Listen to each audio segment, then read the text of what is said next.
Ketangguhan kini adalah kebohongan pemasaran. Di bawah bodi-bodi yang mengesankan itu tersembunyi mesin yang meledak, transmisi yang rusak, dan perangkat lunak yang dapat membuatmu terdampar di antah berantah. Ini bukan opini, ini adalah kenyataan ribuan pemilik yang terjebak dalam mimpi buruk finansial.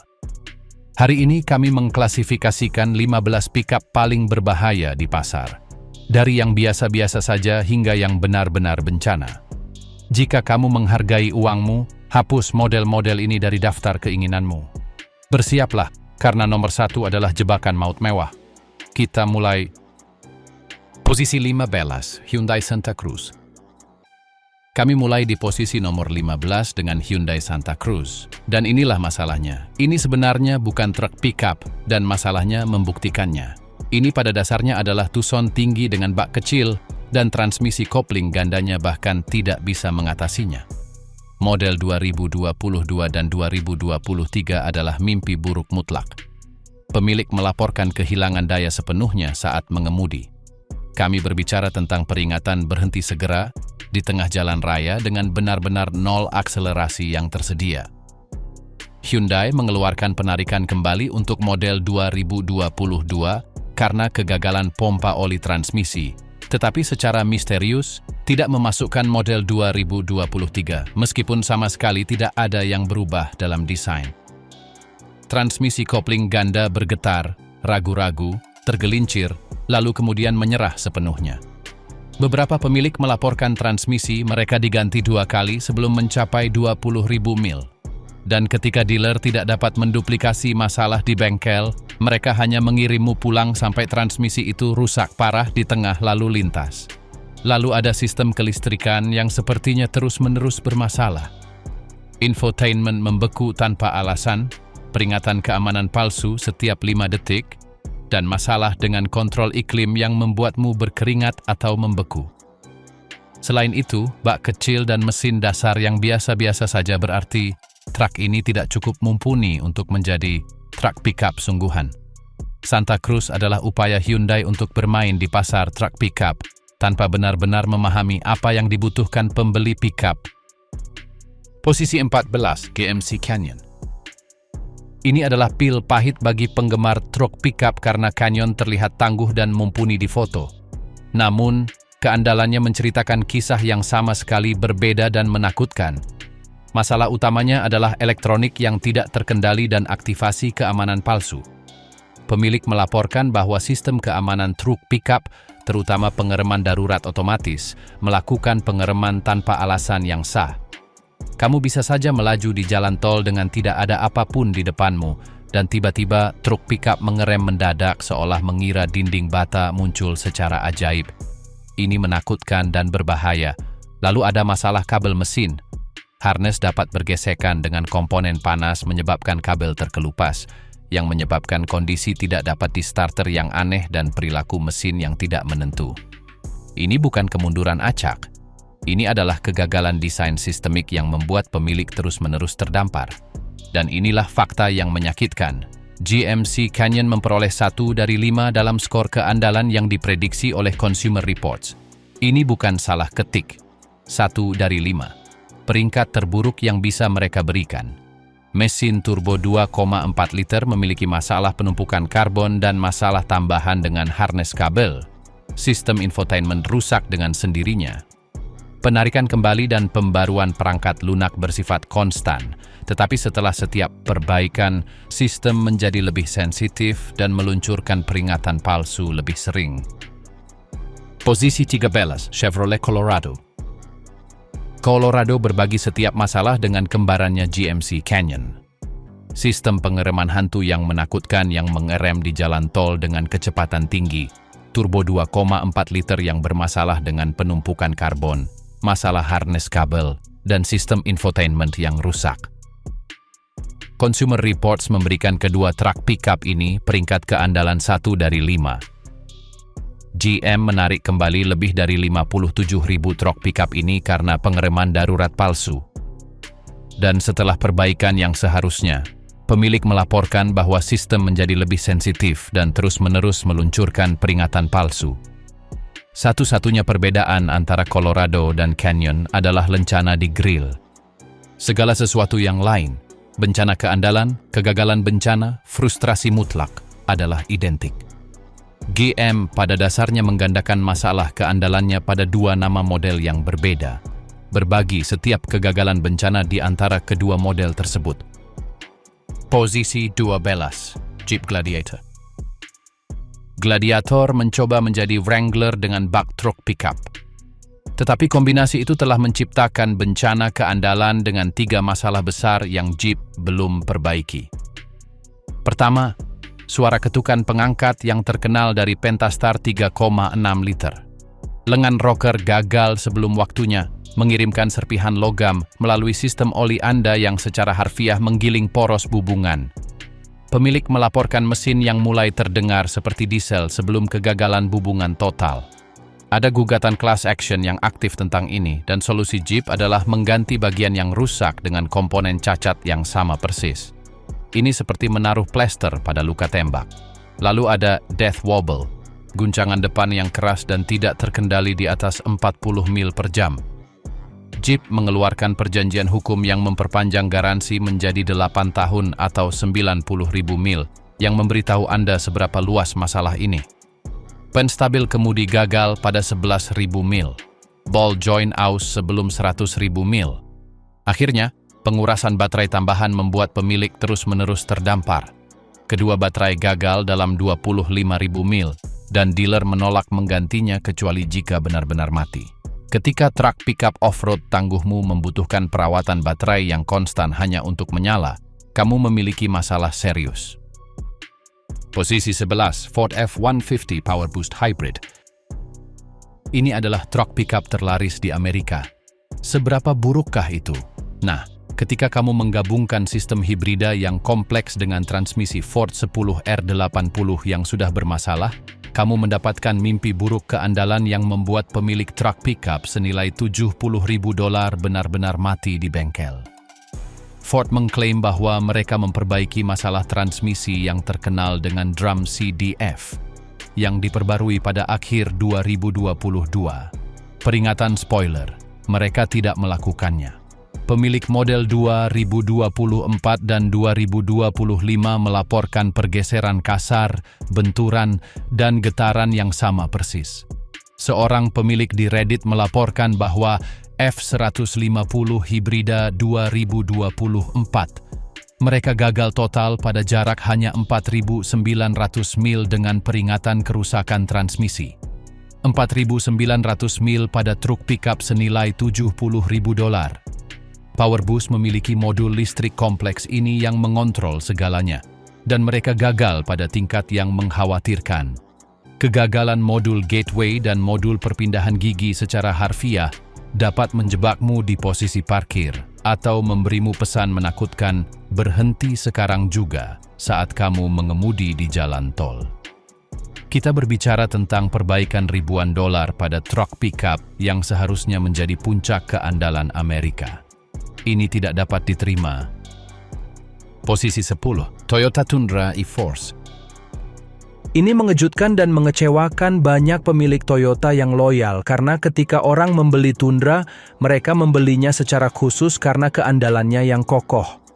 Dan generasi ini benar-benar menghancurkan kepercayaan historis itu. Masalah terbesarnya adalah V6 Twin Turbo yang baru. Mesin-mesin awal dibangun dengan serpihan mesin yang secara harfiah tertinggal di dalam blok mesin. Serpihan logam yang akhirnya langsung masuk ke sistem oli yang bersirkulasi kemana-mana. Hasilnya kegagalan bantalan utama, mesin yang macet total, dan penggantian mesin total, terkadang dengan kurang dari 20.000 mil pada odometer. Toyota mengeluarkan penarikan kembali besar-besaran, tetapi inilah masalah fundamentalnya. Setelah mesin mengalami kerusakan akibat serpihan, tidak ada perbaikan parsial. Ini dibangun ulang sepenuhnya atau diganti sepenuhnya. Selain itu, pemilik model 2025 masih melaporkan lampu peringatan acak, pembekuan infotainment, dan masalah dengan rem dan kemudi. Ini tidak bersifat bencana sendiri, tetapi sama sekali tidak dapat diterima pada truk pickup senilai $70.000. Intinya, Ini bukan Tundra pasang dan lupakan yang lama. Ini adalah powertrain generasi pertama dengan masalah awal yang nyata dan serius. Toyota merusak keandalannya yang legendaris dengan generasi eksperimental ini. Posisi 9, GMC Sierra 1500. Lihat, GM telah membangun mesin V8 sejak dulu, kan? Jadi, ketika mesin unggulan mereka 6,2 liter mulai meledak secara harfiah pada truk pickup yang benar-benar baru, kamu tahu ada sesuatu yang sangat salah. Dan itulah yang sebenarnya terjadi. GM harus mengeluarkan perintah penghentian penjualan secara nasional pada hampir 600.000 truk pickup karena kegagalan mesin yang dahsyat. Masalahnya, poros engkol dan batang penghubung yang dibuat secara tidak benar. Kita berbicara tentang mesin yang tiba-tiba macet atau detonasi total saat kamu mengemudi di jalan raya. Tapi tunggu, ini semakin buruk. Sistem manajemen bahan bakar dinamis GM menggunakan pengangkat kompleks ini yang runtuh, terutama dalam lalu lintas berhenti dan jalan. Ketika sebuah pengangkat gagal, ia membengkokkan batang pendorong dan menghancurkan poros bubungan sepenuhnya. Dan inilah yang benar-benar keterlaluan. Pemilik melaporkan bahwa mereka harus melakukan perbaikan ini berkali-kali. Kita berbicara tentang pekerjaan mesin yang invasif dan sangat mahal pada truk pickup yang seharusnya kokoh seperti batu selama beberapa dekade. Lalu ada getaran transmisi yang telah melanda truk pickup ini selama bertahun-tahun. Transmisi 10 kecepatan tidak dapat berpindah dengan mulus, dan dealer terus meluncurkan pembaruan perangkat lunak dengan harapan sesuatu pada akhirnya akan berfungsi. Ini adalah andalan GM Truck Pickup V8 utamanya, dan mereka tidak bisa melakukan dasar-dasar dengan benar. Ini memalukan. Posisi 8, Chevrolet Silverado. Truk pickup yang sama, bencana yang sama persis. Silverado berbagi setiap masalah dengan kembarannya GMC Sierra. V8 6,2 liter yang dahsyat dengan poros engkol yang dibuat secara tidak benar, pengangkat manajemen bahan bakar dinamis yang runtuh dan menghancurkan poros bubunganmu, dan transmisi 10 kecepatan yang bergetar seolah-olah tidak pernah mendengar tentang perpindahan gigi yang mulus. Satu-satunya perbedaan antara ini dan Sierra adalah logo dasi kupu-kupu di grill. Segala sesuatu yang lain, kegagalan mesin, masalah transmisi, frustrasi mutlak, adalah identik. GM hanya menggandakan masalah keandalannya yang masif melalui dua nama model yang berbeda. Kita telah mencapai pertengahan daftar 15 truk pickup terburuk untuk dibeli pada 2026. 8 berikutnya benar-benar menghancurkan dan mewakili bencana keandalan paling dahsyat di industri. Dari truk pickup tugas berat yang terbakar secara spontan hingga listrik eksperimental yang rusak dengan pembaruan perangkat lunak, kamu akan menemukan dengan tepat mengapa kamu harus sepenuhnya menghindari model-model ini. Kita lanjutkan. Posisi 7, Ram 2500-3500 HD. Kamu mungkin berpikir bahwa truk pickup tugas berat yang dibuat khusus untuk pekerjaan serius akan, dapat diandalkan. Tetapi jajaran Hadiram telah menjadi bencana keandalan dengan 3 masalah bencana yang dapat membuatmu terdampar atau lebih buruk. Mimpi buruk terbesar adalah pompa bahan bakar bertekanan tinggi pada Cummins 6,7 liter itu. Benda ini dapat gagal secara tiba-tiba dan sepenuhnya, menghentikan mesin tanpa peringatan sebelumnya. Bayangkan menarik trailer besar di jalan tol dan truk pickup kerjamu senilai $80.000 tiba-tiba mati.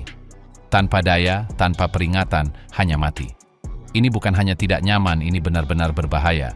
Lalu ada risiko kebakaran yang bahkan lebih menakutkan. Truk pickup ini memiliki cacat besar yang melibatkan tabung pengukur transmisi. Cairan menetes dari tabung dan mengenai permukaan mesin yang panas, menyebabkan kebakaran spontan di kompartemen mesin. Kita berbicara tentang api yang benar-benar menyala saat Anda mengemudi, memaksa pemilik untuk meninggalkan truk mereka di pinggir jalan sementara semuanya terbakar. Ini menakutkan.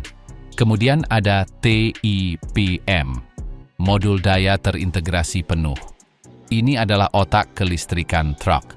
Ketika ini gagal, truk Anda pada dasarnya menjadi kesurupan. Kendaraan berhenti secara acak, lampu eksterior menjadi gila, jendela elektrik menolak berfungsi. TIPM mengontrol hampir semua hal kelistrikan, Dan ketika salah, itu menciptakan serangkaian masalah yang bahkan dealer pun kesulitan untuk memperbaikinya dengan benar. Ini adalah bencana rekayasa. Peringkat 6, RAM 1500 Hurricane. Ini seharusnya menjadi awal yang berani. Mesin baru, teknologi baru, energi baru. Sebaliknya, ini telah menjadi salah satu truk paling banyak dibicarakan yang akan Anda sesali memilikinya. Masalah intinya dimulai dengan mesin Hurricane Twin Turbo 6 silinder segaris yang baru. Kedengarannya hebat di atas kertas, tetapi di dunia nyata itu diliputi oleh kegagalan kelistrikan dan sensor yang sama sekali bukan hal kecil. Kita berbicara tentang malfungsi arsitektur kelistrikan yang mematikan baterai atau meluncurkan kode kesalahan yang sepenuhnya acak. Kegagalan pompa bahan bakar dan sensor yang menurunkan daya atau mengirim truk ke mode limp home. Dan dalam beberapa kasus, konverter katalitik benar-benar meleleh di bawah beban berat, terutama pada versi output tinggi. Pemilik melaporkan lampu check engine dalam beberapa minggu pertama kepemilikan. Dealer mengganti modul berkali-kali tanpa solusi yang jelas. Ini membuat frustrasi dan mahal. Yang membuat ini lebih buruk adalah transmisi di sekitarnya. Meskipun ZF-8 kecepatan adalah perangkat keras yang teruji dengan baik, ia sepenuhnya bergantung pada elektronik di sekitarnya.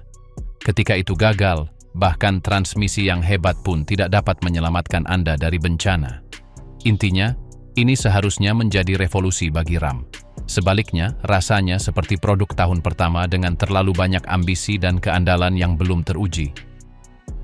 Peringkat 5, Tesla Cybertruck. Ini dipromosikan sebagai tidak bisa dihancurkan. Kenyataannya, ia rapuh dengan cara yang salah. Mari kita mulai dengan masalah yang paling mengkhawatirkan, penarikan pedal akselerator. Cybertruck awal memiliki pedal yang bisa tergelincir dan macet pada akselerasi penuh. Itu bukan kegagalan kecil, itu adalah skenario mimpi buruk mutlak. Bayangkan truk Anda berakselerasi tanpa kendali dan tidak bisa menghentikannya. Kemudian ada ketergantungan pada perangkat lunak. Truk ini hampir sepenuhnya bergantung pada sistem steer-by-wire dan brake-by-wire. Ketika sensor atau perangkat lunak bertingkah, dan itu sering terjadi, truk dapat kehilangan kemudi, pengereman, atau mati sepenuhnya. Pemilik telah melaporkan kendaraan yang sepenuhnya bricked karena kegagalan perangkat lunak. Tidak menyala, tidak merespons, hanya sebuah bata baja nirkarat senilai $100.000 di jalan masuk Anda. Strukturnya juga tidak kebal. Di bawah penggunaan off-road yang keras, ada laporan retakan tegangan pada rangka. Dan panel bodi baja nirkarat yang seharusnya tidak pernah berkarat, sudah menunjukkan korosi permukaan dan noda. Intinya, Cybertruck belum selesai. Ini adalah eksperimen berjalan yang diuji pada pemilik yang membayar untuk menjadi penguji beta. Itu menjelaskan mengapa ada lebih dari 10.000 Cybertruck yang teronggok di lahan tanpa pembeli. Tidak ada yang menginginkannya. Peringkat 4, Nissan Titan. Titan mencoba bersaing dengan 3 besar Amerika tetapi gagal total dalam keandalan, terutama model dari tahun 2019 dan seterusnya. Mesin V8 Endurance 5,6 liter memiliki masalah serius. Konsumsi oli berlebihan dan kegagalan dini rantai waktu. Beberapa pemilik melaporkan harus menambahkan 1 liter oli setiap 1000 mil. Itu tidak normal, itu adalah tanda masalah internal yang serius. Sistem transmisi Jatco 9 kecepatan dikenal karena perpindahan gigi yang kasar, keraguan, selip, dan kegagalan total sebelum 50.000 mil. Pemilik melaporkan penggantian transmisi di bawah garansi, tetapi masalah tetap ada bahkan pada unit yang diganti. Sistem suspensi menggunakan komponen kelas ringan untuk truk tugas berat. Busing lengan kontrol aus terlalu cepat. Peredam kejut gagal lebih awal dibandingkan dengan pesaing. Untuk truk tugas penuh, komponennya tidak tahan terhadap penyalahgunaan. Dan nilai jual kembali sangat buruk. Titan terdepresiasi lebih cepat daripada pesaingnya, yang berarti kerugian investasi besar-besaran. Dikombinasikan dengan keandalan yang biasa-biasa saja, ini menjadikannya truk yang harus dihindari sepenuhnya. Peringkat 3, Ford Ranger. Generasi baru Ranger memiliki masalah transmisi dan mesin yang sangat umum. Transmisi 10 kecepatan mengalami masalah yang persis sama dengan F150. Perpindahan gigi yang kasar, keraguan, dan pencarian gigi yang konstan yang merusak pengalaman berkendara. Mesin EcoBoost 2,3 liter turbo memiliki masalah penumpukan karbon pada intake, kegagalan sensor, dan masalah pendinginan turbo. Pemilik melaporkan kehilangan daya dan mode limp home dengan kurang dari 30.000 mil pada odometer. Ini konyol untuk truk modern. Sistem penggerak 4 roda juga bermasalah. Modul transfer case elektronik gagal. Aktuator penggerak 4 roda cacat, meninggalkan truk macet di mode penggerak 2 roda atau mode penggerak 4 roda secara permanen. Perbaikan mahal, terutama di luar garansi. Interiornya memiliki kualitas konstruksi yang biasa-biasa saja. Plastik murah yang berderit, dashboard membuat suara berderit dan berisik konstan di jalan. Ini adalah masalah kualitas umum yang tidak sesuai dengan pesaing di segmen ini. Peringkat 2, Rivian R1T. Rivian seharusnya menjadi pembunuh Tesla di segmen truk listrik. Sebaliknya, mereka mengirimkan kendaraan yang secara acak briket setelah pembaruan perangkat lunak, meninggalkan truk senilai $90.000 yang sepenuhnya tidak dapat dioperasikan di jalan masuk rumah di seluruh Amerika. Insiden braking benar-benar menakutkan. Pemilik melaporkan mengisi daya truk mereka semalaman, mencabut di pagi hari, dan 2 jam kemudian seluruh kendaraan terkunci dan mati. Tanpa pintu yang terbuka, tanpa layar yang berfungsi, tanpa cara untuk mengemudikannya. Ini adalah bata senilai $90.000. Lebih buruk lagi, beberapa pemilik melaporkan asap masuk ke kabin dari kegagalan kelistrikan di bawah konsol tengah saat mereka mengemudi. Ini berbahaya dan menakutkan. Selain dari bencana perangkat lunak, kualitas bangunannya sangat buruk. Celah panel yang besar, kap mesin yang tidak sejajar, segel yang bocor menyebabkan kelembaban masuk ke kabin. Ini seharusnya menjadi truk listrik premium. Consumer Reports menempatkan Rivian mendekati dasar untuk keandalan merek, dengan skor hanya 14 dari 100. Ketika kendaraan petualangan Anda senilai $90.000 dapat di-break oleh pembaruan perangkat lunak dan membuat Anda terdampar tanpa sumber daya apapun, itu bukan inovasi. Itu adalah uji beta yang Anda bayar untuk berpartisipasi. Peringkat 1, Chevrolet Silverado AV-GMC Sierra AV. Dan kita sampai pada nomor 1 yang terburuk mutlak untuk tahun 2026. Versi listrik Silverado dan Sierra. Ini adalah truk yang tidak ada yang mengharapkan ada dalam daftar ini, tetapi masalahnya sangat dahsyat dan meluas, sehingga menjadikannya investasi terburuk yang mungkin. Masalah intinya adalah sistem baterai Ultium dari GM. Baterai ini mengalami degradasi yang dipercepat yang mengurangi jangkauan secara dramatis hanya dalam 10.000 mil pertama. Pemilik melaporkan kehilangan 15 hingga 20% dari jangkauan dalam tahun pertama. Itu tidak dapat diterima pada truk listrik senilai $100.000. Lebih buruk lagi, sistem manajemen thermal baterai gagal, menyebabkan baterai terlalu panas selama pengisian cepat atau di bawah beban berat, seperti menderek. Beberapa pemilik telah mengalami pemadaman sistem sepenuhnya saat menderek, meninggalkan mereka terdampar di tengah jalan dengan trailer terpasang. Sistem kelistrikan diliputi kegagalan. Sistem pengisian 400 volt menolak berfungsi di beberapa stasiun pengisian. Modul kontrol gagal secara acak, menyebabkan hilangnya daya atau mode limp home. Dan pembaruan perangkat lunak over the air seringkali briket fungsi-fungsi penting. Infrastruktur pengisian daya tidak ada untuk truk kerja sungguhan. Mencoba menggunakan salah satu ini untuk pekerjaan di mana Anda perlu menderek secara konsisten adalah mimpi buruk logistik. Jangkauan berkurang menjadi 150 mil, atau kurang ketika Anda menderek sesuatu yang signifikan. Dan inilah yang menghancurkan. Truk-truk ini berharga lebih dari $100.000 yang dilengkapi sepenuhnya, tetapi memiliki nilai jual kembali yang dahsyat. Dealer tidak menginginkannya sebagai tukar tambah karena mereka tidak dapat menjualnya kembali. Pasar barang bekas dibanjiri dengan truk-truk ini dengan pemilik yang putus asa mencoba menyingkirkan kesalahan $100.000 mereka. GM meluncurkan truk-truk listrik ini sebelum siap. mengubah para pengadopsi awal menjadi penguji beta yang membayar harga penuh untuk hak istimewa untuk menderita. Ini adalah bencana keandalan terburuk di industri truk untuk tahun 2026.